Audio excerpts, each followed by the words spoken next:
Hey, my name is Grayson Grant. I live in Jonesboro, Arkansas, and I purchased some Sandbaggy to help with my French drain.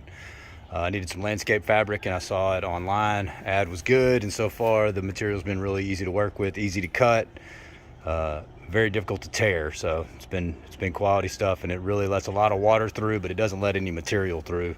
I've had some quarter minus. It's not going through it, not clogging it up on the other side of this right here. But this is the beginning of my French drain, which we have water pooling here in front of our storm shelter, but it is not doing that anymore.